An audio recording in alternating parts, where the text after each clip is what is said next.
Nauzubillah. Mudah-mudahan Allah selamatkan keluarga, tetangga, anak cucu kita dari murtad ini.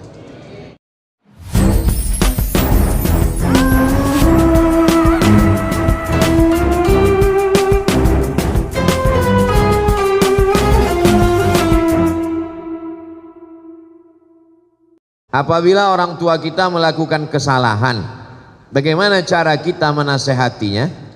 Orang tua tidak bisa dinasehati, karena orang tua tidak pernah melihat kita sebagai orang besar. Di mata orang tua, kita tetaplah anak kecil yang baru pandai berjalan. Jadi kalau kita ceramahi orang tua, dia bukan dengar, dia melihat kita sebagai lucu. Aku lucu ngelihat ente, anak kecil kok pandai ngomong, kata dia. Jadi kalau kita mau ngasih tahu orang tua, pakai lidah orang lain. Kalau di tengah keluarga ada orang yang lebih tua yang dia hormati, melalui lidah dia. Kalau dia punya ada ustadz yang dia dengar, kiai, kalau dia hormat kepada Habib, pakai lisan, pinjam. Ustadz Somad, ya, ibu saya senang dengar ceramah ustadz, tapi dia masih suka ceritakan aib orang. Kira-kira kalau ustadz yang ngomong nanti dia dengar, kalau saya ngomong dia marah.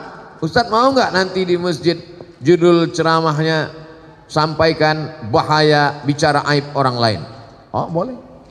Bahaya bicara aib orang lain. Selesai pengajian datang ibunya. Ustadz tadi dibisiki anak saya ya. Saya termasuk ustadz yang ceramahnya nggak bisa dipesan. Saya menyampaikan apa yang saya mau. Saya tidak mau menyindir-nyindir orang melalui pengajian. Jadi kalau ada orang tuanya tidak sholat, jumpakan saya. Saya jumpa, Pak, Bapak sudah tua. Nanti Bapak kalau mati tempat Bapak neraka jahanam. Cepat-cepat sholat. Saya kalau diundang ke kantor, dipesan, Ustadz ceramah tolong jangan singgung-singgung masalah jilbab. Karena istri kepala dinas belum berjilbab. Nah, saya bahas itu. Yang tidak pakai jilbab, neraka jahanam tempat. Makanya banyak tempat ceramah wal awwal wal akhir, itu yang pertama dan terakhir. Saya tak pandai menyindir-nyindir orang melalui ceramah.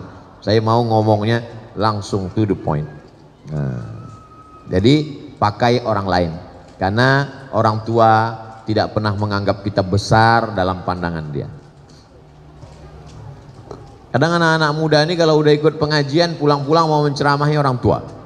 Pulang ceramah pengajian, panggil orang tua, papa sini, mama, ya ayyuhalladzina amanu. Oh nggak bisa begitu. Dia lebih banyak makan asam garam dari kita. Karena banyak makan asam garam itulah maka darah tingginya kuat. Assalamualaikum Ustaz. Waalaikumsalam. Bagaimana sikap kepada saudara yang murtad? La yahillu damu mri'im muslim illa bi ihda salas. Tidak halal darah orang muslim ditumpahkan kecuali dia melakukan 3. Siapa yang melakukan 3 maka boleh dipancung kepalanya, mati. Yang pertama, an-nafsu bin nafsi, pembunuh. Dalam Islam pembunuh tidak dihukum penjara tapi hukum pancung. Yang kedua, as-sayyibuz zani, sudah menikah, punya istri, punya suami tapi berzina, maka juga dihukum mati, ditanam setengah badannya, dilempar batu pakai mati sampai mati.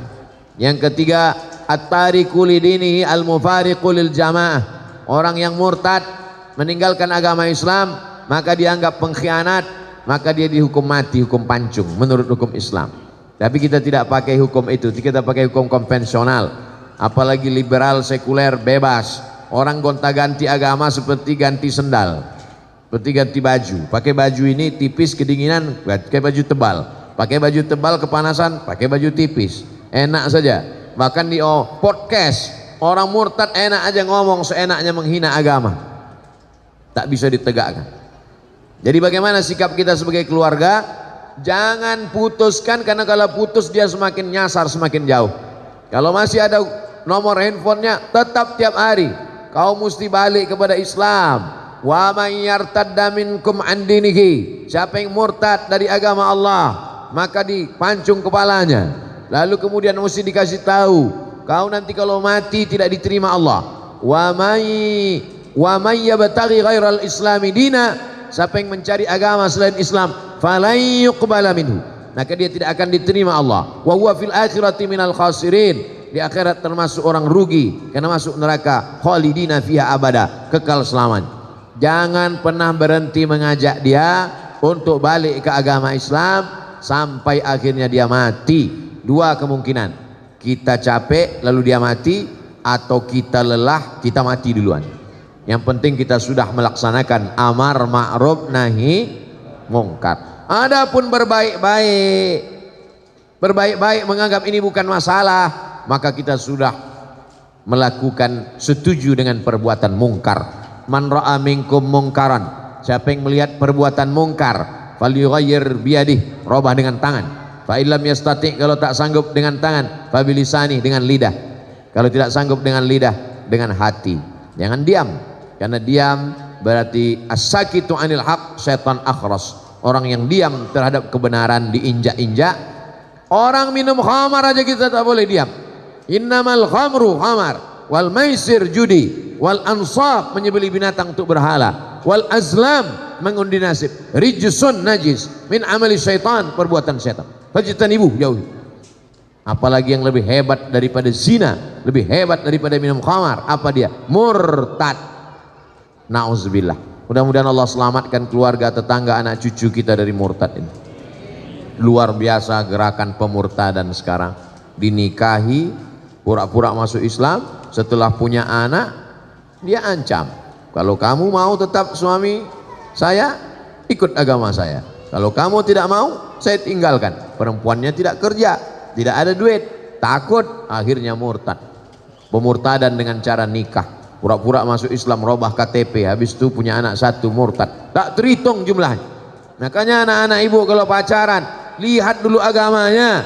Jangan karena mobilnya lalu dinikahkan, jangan karena pekerjaannya, karena PNS-nya, karena jabatannya, rugi. Allah selamatkan. Tidak apa-apa kejam-kejam, marah-marah sedikit, lebih baik daripada nanti menangis di akhir masa. Kakek-kakek, nenek-nenek umur 70 tahun datang ke kantor Basnas. Waktu itu saya dewan sosialisasi Basnas. Ustadz Somad nggak usah ikut rapat. Kenapa Pak Ketua?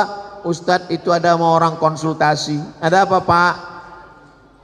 Anak saya perempuan nikah dengan non muslim, dia mau alaf masuk Islam. Setelah anak 3 dia murtad. Sekarang 5 keluarga saya murtad Pak Ustadz. Anak saya, mantu saya, cucu saya 3. Saya waktu itu ragu, mau ngasih tahu tegas, siapa yang murtad? Saya takut saya gitu dua-duanya meninggal. Saya bilang Bapak pulang aja ke rumah, makan enak, banyak-banyak zikir, banyak-banyak doa, mudah-mudahan Allah balikkan hatinya. Sudah tak tertolong lagi, bagaimana caranya? Ini berawal dari kenapa bisa anak nikah dengan orang tidak seakidah.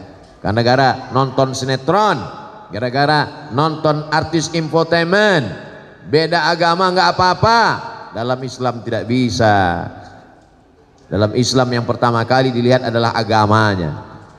Tungkahul mar'atu li arba', perempuan dinikahi karena 4. Limaliha, karena hartanya. Wali hasabiha, karena keturunannya. Wali jamaliha, karena kecantikannya.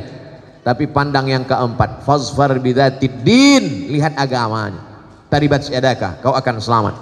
Kalau mau mencari menantu laki-laki, idza ja'akum man tardawna dinahu, kalau ada orang yang meminang anakmu, maka yang pertama kau lihat din, agamanya, wa khuluqahu, akhlaknya. Ini mentang-mentang ada orang minang anak, begitu dibuka gorden dilihat mantu mobil baru, oh ini dia sesuai dengan istikharahku tadi malam, istikharah cinta, oh inilah calon mantu kita. Padahal suaminya udah ngasih tahu, ojo ke susu bu, inilah dia. Ternyata setelah dinikahi seminggu murtad dia, dunia tak dapat, akhirat tak dapat. Menangis anak pulang meleleh air mata, mama kenapa mobilnya kredit? Dunia tak dapat, akhirat melayang. Nauzubillah. Mesti tanya-tanya, mesti resek, mesti cerewet demi keselamatan anak. Yang sudah terjadi apa boleh buat, nasi sudah jadi tai ayam. Orang sudah murtad, ibu cerita bubur juga lagi.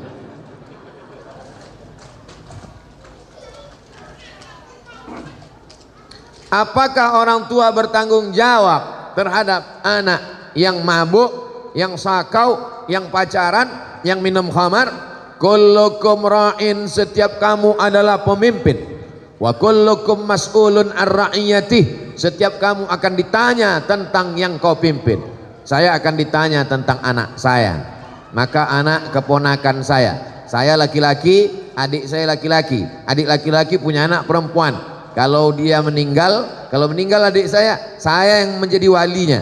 Maka adik keponakan perempuan saya wajib masuk pesantren. Karena kalau bapakmu meninggal, aku walimu. Aku yang menikahkanmu nanti. Aku tanggung jawab di hadapan Allah Subhanahu wa taala. Bapak laki-laki punya saudara kandung laki-laki, punya anak perempuan, maka kalau meninggal bapaknya, bapak akan menjadi walinya. Maka kita bertanggung jawab di hadapan Allah. Anak keponakan saya wajib masuk pesantren karena saya tak sanggup mendidik mereka. Benteng pertahanan umat Islam, akidah Ahlussunnah wal Jamaah, bisa hafal Quran, selamat dari pergaulan bebas, selamat dari narkoba, selamat dari sekuler, selamat dari liberal, selamat dari aliran sesat. Pesantren, masukkan anak ke pesantren. Yang sudah memasukkan, alhamdulillah. Yang belum memasukkan, insya Allah. Sudah dikasih tahu enggak juga mau masukkan, innalillah. Kalau sudah dimasukkan ke pesantren, sudah dididik, tetap juga dia buat dosa, kita tidak tanggung jawab. Wala taziru waziratu wizra ukhra. Orang tidak menanggung dosa orang lain, tapi kita sampai mati tetap amar ma'ruf nahi mungkar. Jangan diam. Bu, anaknya saya bawa nonton ya. Jangan. Sebentar aja bu, ke Parung Panjang, nanti saya belikan mie ayam sama bakso. Bawalah. Betapa murahnya harga anakmu. Padahal kau mengandungnya 9 bulan 10 hari. Di Parung Panjang ngandung masih 9 bulan 10 hari. Alhamdulillah. Di tempat lain ada yang 3 bulan lahir. Menyusukannya 2 tahun. Meregang nyawa melahirkannya. Kenapa dibiarkan sia-sia? Kita akan diminta tanggung jawab di hadapan Allah. Tapi jangan gara-gara ini lalu takut punya anak. Silakan punya anak, karena anak bisa menolong. Rabbi habli minas sholihin.